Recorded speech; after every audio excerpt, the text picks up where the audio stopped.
जय जय श्री राम। आज राम जी का जन्मदिन है, आज हमको नहीं बोलना है। जय जय श्री राम। मित्रों, पाल की इस पवित्र और ऐतिहासिक धरती पर,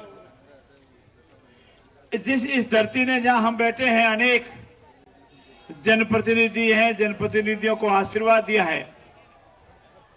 और मैं आपका जो छोटा भाई, आपका बच्चा, आपका जनसेवक यहाँ खड़ा हूं, वो आपकी दी हुई ताकत और आपके दिए हुए आशीर्वाद से खड़ा हूं। इसलिए मैं पाल की 37 कौम की जनता को आज करीब 4 माह उपरांत, चुनाव के करीब 4 माह पूरे नहीं हुए हैं, 4 माह उपरांत आपने जो आशीर्वाद दिया, आपने जो ताकत दी, बोलने की जो ताकत दी, उसके लिए मैं आप सबका नतमस्तक होकर प्रणाम करता हूं, सबको राम राम करता हूं, आपका बारंबार अभिवंदन करता हूं।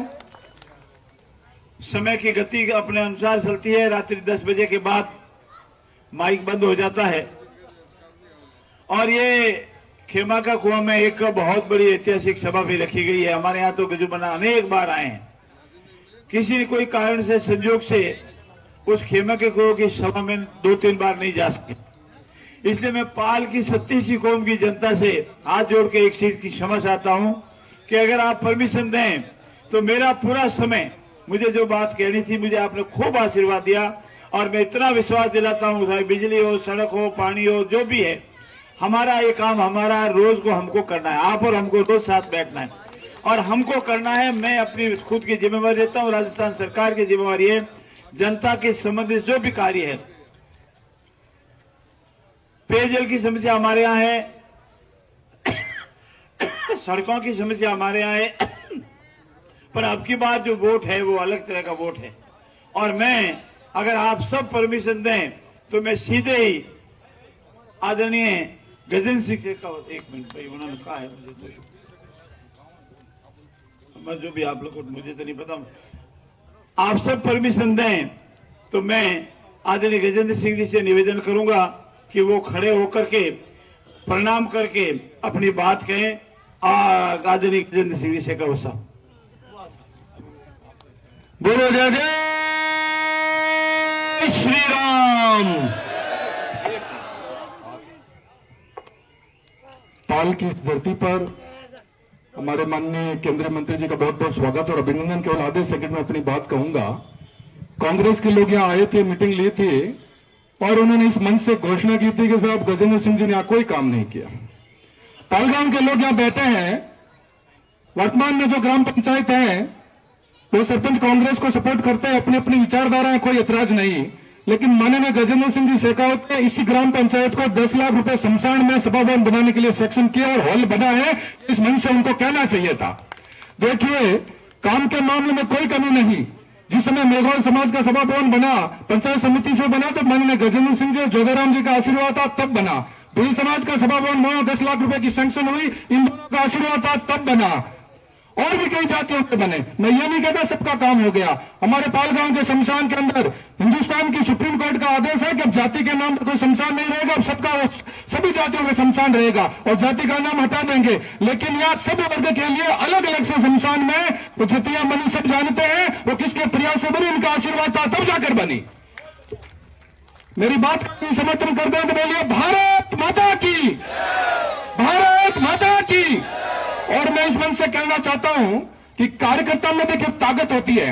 जो लोग अपना खून, अपना पसीना बूथ पर बहाते हैं, उनके अंदर ताकत होती है, उनकी पूंजी चुनाव के समय होती है। बाद में तो नेता लोग भूल जाते हैं। लेकिन एक बात मैं कहना चाहता हूं, हम लोग ऐसे लोग हैं जो अपना खून पसीना देकर बूथ पर खड़े रहते हैं और काम करते हैं। इसी का परिणाम था कि जोधाराम जी पाल से 5000 वोटों से जीते, डोली और झाड़ से नहीं जीते हैं, पाल से जीते हैं। यह 36 कौम का आशीर्वाद था, कार्यकर्ताओं का आशीर्वाद था, तब 5000 वोटों की लीड ली। और मैं विश्वास दिलाता हूं माननीय गजेंद्र सिंह जी शेखावत साहब को भी 10,000 वोटों की हम लीड दिलाएंगे। हम रात दिन, आधी रात को भी अपने कार्यकर्ता का काम करते हैं। रात को फोन आता है तो हॉस्पिटल जाते हैं, थाने जाते हैं, काम करते हैं। इसलिए लोग हमारे साथ हैं। हमें कोई औपचारिकता करना और फॉर्मेलिटी करना नहीं आता है। हम लोगों से दिल से जुड़े हैं, एक घर से जुड़े हैं और इसी का परिणाम है कल जब वहां मंदिर में प्रोग्राम होने जा रहा है, 1100 कन्याओं का जब पूजन होगा और उनको जो स्टिपेंड दिया जाएगा उस पर माननीय गजेंद्र सिंह शेखावत की फोटो है।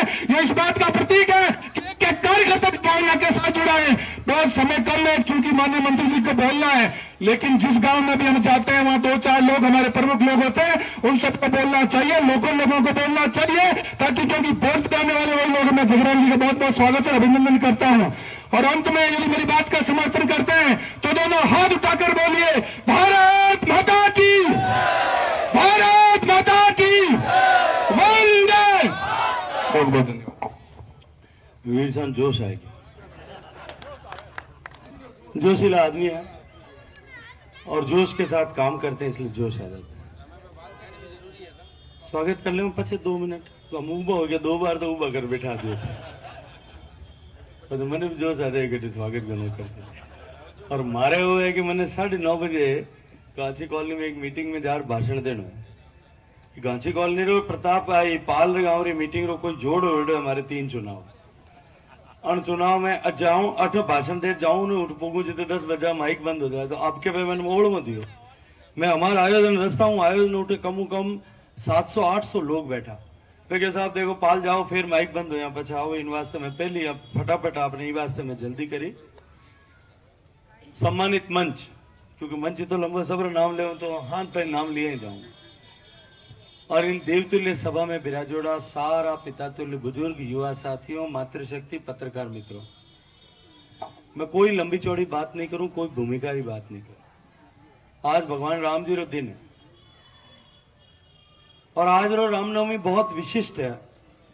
आज हमारे एठे भी घंटाघर में और नई सड़क पर मैं पिछला लगभग 35 साल हूं रामनवमी रा जुलसा में हर साल जाया करूं। जो जोश जो जुनून आज था मैंने ऐसा कभी नहीं देखा, इतने राम भक्त एक साथ एकत्रित हुए। और वो इसलिए कि अब की बार की रामनवमी बहुत विशिष्ट थी, क्योंकि भगवान श्री राम जी 500 साल बाद में अपने घर में पधारे, उसके बाद पहली बार भगवान की रामनवमी आई है। मैं रामनवमी की आप सबको शुभकामनाएं देते हुए आपसे एक बात पूछता हूं, आपने 2 वोट मोदी जी को दिए, एक 2014 में, एक 2019 में। 2014 और 19 के इन 2 वोट से इस 10 साल में देश में पहले के 10 साल में जैसी परिस्थिति थी। 2004 से 14 के बीच में 2 तरह के समाचार आते थे, या तो घोटालों के समाचार और या बम धमाकों के समाचार। या तो देश में भ्रष्टाचार से भरा हुआ कोई घोटाला होता था और लाखों करोड़ रुपए के घोटाले हुए, और यह देश में हर तीसरे महीने कहीं न कहीं बम का धमाका होता था।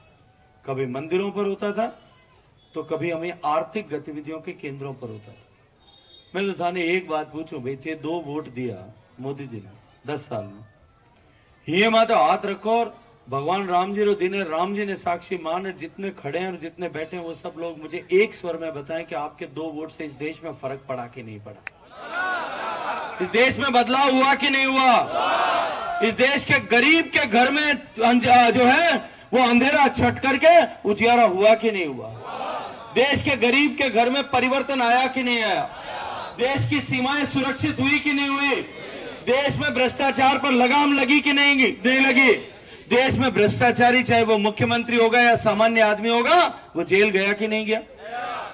हमारे भारत में सैनिकों के सिर काट करके ले जाते थे, हम जवाब नहीं दे पाते थे।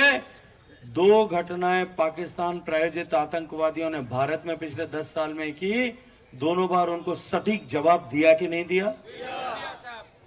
और थे अपन सब गांव रा आदमी बैठा, मुंह तो ही बात पूछ लू थाने भाई कि आपे 2 वोट दिया, जिन आशा रे साथे दिया, जिन भरोसे रे साथे दिया, जिन विश्वास रे साथे दिया, जिन सोच रे साथे दिया, आपे बाजरी बीजी व बाजरी सवाई पाकी कि नहीं पाकी, आप बताओ। डोडी पाकी, डोडी नहीं घनी पाकी थे, तेली कम है, मार्गन टाइम नहीं है, नहीं तो मैं बार थान बता दे तो कि एक दाना में 1 बीजरी बाजरी, 1 बोरी बाजरी हुई है। इस देश में 4 करोड़ गरीबों के घर बन गए, 4 करोड़ गरीबों के घर में बिजली पहुंच गई, 11 करोड़ घरों के में गैस का चूल्हा पहुंच गया, 12 करोड़ गरीबों के घर में 12 करोड़ गरीबों के घर में शौचालय बन गए, 45 करोड़ गरीबों के घर में बैंक का खाता पहुंच गया, 80 करोड़ गरीबों को फ्री राशन पिछले 3 साल से मिल रहा और अगले 5 साल तक मिलने की गारंटी हो गई, 60 करोड़ लोगों को आयुष्मान भारत कार्ड का लाभ मिल गया और 140 करोड़ लोगों को कोरोना के समय में फ्री टीका लग गया। बताओ देश बदला कि नहीं बदला? 11 करोड़ 12 करोड़ किसानों को किसान सम्मान निधि मिलती है, बिना किसी एक भी पैसा दाम बढ़ाए हुए खाद और बीज की आपूर्ति होती है, और पूरे निरंतर नियमित रूप से आपूर्ति होती है कि नहीं होती है? ये देश में बदलाव माननीय नरेंद्र मोदी जी की सरकार बनने के बाद हुआ, क्योंकि मोदी का संकल्प था कि सबका साथ, सबका विकास, सबका विश्वास, सबका प्रयास। और हम क्या, वो चुनाव जो है नहीं बाबू, वो चुनाव सामान्य चुनाव नहीं है। अब की बार का चुनाव एक विशिष्ट चुनाव है, जब देश ने यह तय किया और पूरी दुनिया इस बात को स्वीकार कर रही है कि भारत अब विश्व गुरु बनने की तरफ जा रहा है, भारत अब एक महाशक्ति बनने की तरफ आगे जा रहा है, और हम भारतवासी भी इस उत्साह के साथ लबरेज होकर के हम इस दिशा में आगे बढ़ रहे हैं कि हम अपने भारत को विकसित भारत बनाएंगे। और ये विकसित भारत की आधारशिला रखने का, नींव की ईंट रखने का चुनाव है। आपके दिया हुआ एक एक मत इस भारत के भविष्य को निर्धारित करने वाला ये ऐसा चुनाव है। आपका दिया हुआ एक एक मत आने वाले 25 सालों में इस भारत को विकसित भारत बनाने की दिशा में एक कदम आगे बढ़ाने का जो है वो चुनाव है। इसलिए मैं आप सबसे विनती करना चाहता हूं। मैं लंबी चौड़ी बात करने में, आप कहते तो मैं तो घंटा भर भाषण दे सकूं, टाइम की कमी है, पर पाल की इस पवित्र धरती पर खड़े होकर के आप सबसे कहता हूं, हम इधर हनुमान जी की छाया में बैठे हैं और उधर ठाकुर जी के सामने हम बैठे हैं। आप ठाकुर जी को साक्षी मान करके कहो कि दिल्ली में प्रधानमंत्री कौन बनने वाला है, और दिल्ली में प्रधानमंत्री किसको बनना चाहिए। दो तरह की विचारधाराएं हैं। आज रामनवमी रो दिन है, एक पोस्ट लगे देखो, मैं आज कांग्रेस पार्टी रा लोग भी आज जनेऊ कुर्ते के ऊपर पहन करके आए थे, अपने आप को राम भक्त दिखाने की कोशिश कर। जनेऊ पहन के आए थे कुर्ते पजामे के ऊपर, हाँ ऊपर, मैं नहीं बाहर पहन रहा, क्योंकि उनको दिखाना था कि हम राम भक्त हैं। पर हमको याद रखना चाहिए वो वही लोग थे जिन्होंने 90 की कार सेवा में मैं साक्षी हूं, तब गोलियां चलवा करके राम भक्तों को मौत के घाट उतार दिया था। हमारे जोधपुर के सेठाराम परियार, हमारे दो जो है हमारे शरद राम कोठारी, हमारे अरोड़ा साहब, प्रोफेसर अरोड़ा साहब, जो चौराया बना हुआ है महेंद्र नाथ जी अरोड़ा, वो वही गोलियों के शिकार हुए थे। मैं आपको याद दिलाना चाहता हूं, यही कांग्रेस पार्टी थी जिसने एफिडेविट फाइल करके न्यायालय में लिखा था, जब हम लड़ाई कर रहे थे राम जन्मभूमि की, कि राम तो हुए ही नहीं, राम तो वाल्मीकि ने कथा में लिख दिया इसलिए राम जी बन गए, बाकी राम तो इस देश में कभी हुए ही नहीं। राम तो काल्पनिक जो है वो चरित्र किसी ने गढ़ दिया, कथा का पात्र मात्र है, इसके अलावा कुछ नहीं। और अभी तक भी डीएनए बदला नहीं है। ऐसा कहते हैं कि डीएनए 10,000 साल में बदलता है। अभी जो है सेपियंस थ्योरी आई है उसमें लिखा है, अभी 3 दिन पहले उन्होंने कहा कि ये भगवान राम के झंडे जो हैं ये पर्टिकुलर पार्टी के हैं, इसको हटाना चाहिए, लिखित में दिया इस कांग्रेस पार्टी ने। और अब उनके प्रत्याशी जो हैं वो जनेऊ कुर्ते के ऊपर पहन करके आज राम जी का जो है समर्थक होने की बात कर रहे थे। ऐसे छद में राम प्रेमियों को हम स्वीकार कर सकते हैं क्या?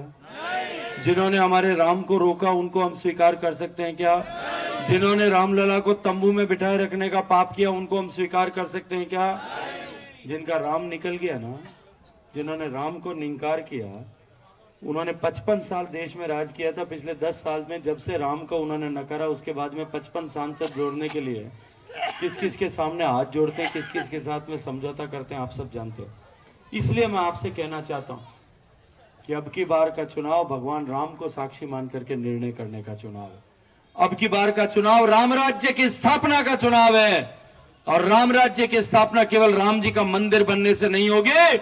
ये देश वापस विकसित भारत बनकर के विश्व का गुरु बने, पूरे विश्व का मार्गदर्शन करने वाला बने, उस दिन ये राम जी का जो है राज्य इस देश में स्थापित होगा। और मैं आज सबको कहना चाहता हूं, ये जो युवा लोग खड़े हैं इनको विशेष रूप से कहना चाहता हूं, आप सबसे सौभाग्यशाली पीढ़ी के लोग, आप लोगों के आशीर्वाद से, पाल के लोगों के आशीर्वाद से, लूनी के लोगों के आशीर्वाद से और जोधपुर लोकसभा के मतदाताओं के आशीर्वाद से आज मैं उस ऊंचाई पर खड़ा हूं कि मैं सामने देख सकता हूं कि भारत बदलेगा और अब कोई भी ताकत उसको नहीं रोक सकती। हम जिस रास्ते पर चल पड़े, सारे खड्डों को समतल करके, 70 साल के सारे गैप जो रह गए थे उन सबको बांट करके हमने सपाट समतल धरातल बनाया नरेंद्र मोदी जी के नेतृत्व में। अब नींव की ईंट खोद करके हम भारत के भविष्य का महल बनाने के लिए तैयार खड़े हैं। लेकिन ये जो पीढ़ी है ये सौभाग्यशाली है, वो इसलिए कि 25 साल बाद में जब भारत बदल जाएगा तब यही पीढ़ी सौभाग्यशाली पीढ़ी होगी जो बदले हुए भारत में रहने का सौभाग्य प्राप्त कर सके। हमें मंच पे बैठा तो कोई 50-56 साल का मैं हो गया, कोई 70 साल का हो गया होगा, कोई 60 साल का हो गया होगा, कुछ मंच पे जवान लोग भी बैठे हैं।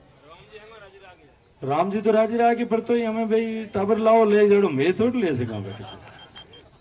ये टाइम जो है आप लोग डबल सौभाग्यशाली होगी, और वो डबल इसलिए कि आपकी पीढ़ी एकमात्र पीढ़ी होगी इन युवाओं के जो आज 25 साल के, 20 साल के, 22 साल के हैं, उनकी पीढ़ी एकमात्र पीढ़ी होगी जो आने वाले 50 साल तक इस भारत में, विकसित भारत में रहेगी भी, और साथ साथ में इस गर्व के साथ में कह भी सकेगी कि इस भारत को विकसित हमने अपने भुजाओं की ताकत के आधार पर, हमने अपने समझदारी भरे फैसलों के आधार पर भारत को विकसित बनाया। इससे आने वाली पीढ़ी को यह सौभाग्य प्राप्त नहीं होगा, वो तो चांदी का चम्मच मुंह में लेकर के पैदा होंगे।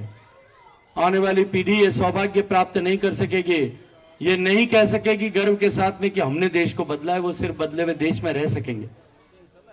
और ये कांग्रेस पार्टी के लोग, इन लोगों को पता नहीं हम पिछड़े लोगों से क्या परहेज है। अभी वो मंच पे खड़े होकर के अभी उन्होंने एक टीवी में इंटरव्यू देते हुए उन्होंने कहा, नरेंद्र मोदी जी ने, मैं आपसे पूछता हूं, नरेंद्र मोदी जी ने इस देश का सम्मान बढ़ाया कि नहीं बढ़ाया? आप सबका मान पूरी दुनिया में बढ़ाया कि नहीं बढ़ाया? गरीब के जीवन में परिवर्तन लाया कि नहीं लाया? आज भारत को इस मुकाम पर पहुंचाया कि भारत में अमेरिका के राष्ट्रपति जो कभी भारत के प्रधानमंत्री को अगवानी करने के लिए नहीं आते थे, आज बरसती बरसात में छतरी लेकर के पीछे चलते हैं। आपने देखा कि नहीं देखा? किसी एक देश के प्रधानमंत्री को भारत के प्रधानमंत्री के पांव छूते हुए देखा कि नहीं देखा? भारत का मान और सम्मान बढ़ा कि नहीं बढ़ा? एक साधारण परिवार में, एक पिछड़े वर्ग में पैदा हुआ एक गरीब के बेटे ने भारत का मान और सम्मान बढ़ाया, तब इन सामंती सोच वाले लोगों के दिल में दर्द उठता है और वो कहते हैं कि चाय वाले का बेटा पूरे देश में बकवास करता घूमता है। ये किसका अपमान है? ये हमारा अपमान है। इस देश के गरीबों का अपमान उन्होंने किया है, इस देश के पिछड़े वर्ग के लोगों का अपमान किया है, इस देश के किसान का अपमान उन्होंने किया है, इस देश के युवाओं का अपमान उन्होंने किया है, इस देश की इन माताओं बहनों का अपमान किया जिसके जीवन में परिवर्तन लाने के लिए नरेंद्र मोदी ने काम किया। मैं आज आपका आह्वान करता हूं, किसी गरीब के बेटे ने जब देश को बदला है, तब इस तरह की बात करने वाले लोगों को हमको जवाब देना चाहिए कि नहीं देना चाहिए? इसका बाद जवाब कौन देगा? कैसे देंगे? वोट की चोट से इनको जवाब देना पड़ेगा। मैं कांग्रेस पार्टी को पूछना चाहता हूं, जब चाय वाले के बेटे पर इस तरह की टिप्पणी की थी तो मणिशंकर अय्यर को उनको पार्टी से बाहर निकालना पड़ा था। क्या हम इतनी प्रचंड आवाज नहीं खड़े कर सकते कि ऐसे लोगों का बहिष्कार कांग्रेस पार्टी को भी अंततः करना पड़े? मैं आप लोगों के बीच विवेक पर इस बात को छोड़कर के अपनी वाणी को विराम देता हूं। 26 तारीख को इस देश के भविष्य के निर्माण के लिए, इस युवाओं के भविष्य के निर्माण के लिए आइए हम सब मिलकर के मोदी जी का हाथ मजबूत करें, भारत को बदलने के लिए आगे बढ़ें। बहुत सारी शुभकामनाएं। बोलो भारत माता की, भारत माता की।